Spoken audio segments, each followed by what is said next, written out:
സമാധി സമാധി സമാധി എന്നും മനുഷ്യരുടെ സമാധാനം കളയാനും തമ്മിൽ തല്ലിപ്പിക്കാനും ഭിന്നിപ്പിക്കാനും നല്ലത് മതം തന്നെയാണ്. സുഖമില്ലാതെ കിടന്നൊരാൾ മരിക്കുന്നു, അത് മരണമല്ല സമാധിയാണ് എന്ന് വീട്ടുകാർ. ഈ ബോഡി പോസ്റ്റ്മോർട്ടം ചെയ്യണം, ഈ മരണത്തിന്റെ സത്യാവസ്ഥ എന്താണെന്ന് അറിയണം. നിയമം അതിന്റെ വഴിക്ക് നടന്നു. പക്ഷേ യഥാർത്ഥ കുഴപ്പം ആ മരണത്തിനല്ല, ആ മരണം ക്യാപിറ്റലൈസ് ചെയ്യാൻ ശ്രമിക്കുന്നതാണ്. ഹിന്ദുവിനെ സംരക്ഷിക്കേണ്ടത് ഹിന്ദു സംഘടനകളും ഹിന്ദു ഐക്യവേദിയും തന്നെയാണ്.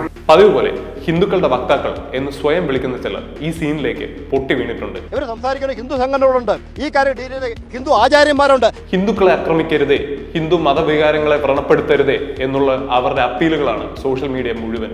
ഈ അപ്പീലുകൾക്കിടയിൽ കല്ലറ പൊളിച്ചതിൽ മുസ്ലിം തീവ്രവാദികളുടെ കറുത്ത കരങ്ങളുണ്ടെന്നും ഇവർ അവകാശപ്പെടുന്നു.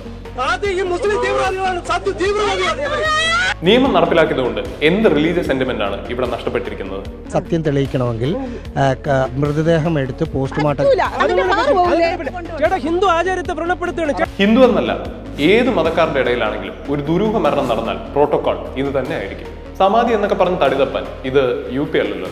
ഇനി ഇതിനെ ചുറ്റിപ്പറ്റി പണ്ട് ബീഫും ആനയും ഒക്കെ ഉപയോഗിച്ചതുപോലെ കേരളത്തിനെതിരെയുള്ള ഒരു ഹെയ്റ്റ് ക്യാമ്പയിൻ നാഷണൽ മീഡിയയിൽ വന്നാലും നിങ്ങൾ അത്ഭുതപ്പെടുന്നു. ഇനി എന്റെ പേര് കണ്ട് പണ്ട് ഇതുപോലെ അടക്കം ചെയ്ത് ഉയർത്തെഴുന്നേറ്റ ഒരു ചേട്ടന്റെ ആളാണ് ഞാൻ എന്ന് പറഞ്ഞ് പ്രശ്നമുണ്ടാക്കാൻ വരുന്നവരോട് എനിക്കൊന്നേ പറയാനുള്ളൂ, ഏക്കത്തില്ല.